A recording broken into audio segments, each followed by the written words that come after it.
மானம் குறையும் இன்னு மாசு படியும் இன்னு வீணா கதை முடிஞ்சு போச்சு.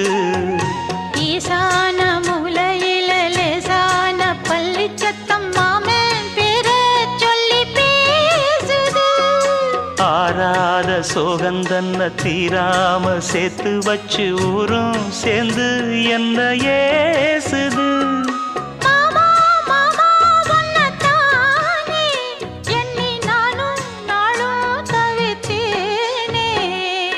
கூண்டுக்குள்ள என்ன வச்சு கூடி நின்ன ஊற விட்டு கூண்டுக்குள்ள போனதென்ன கோலக்கிளியே.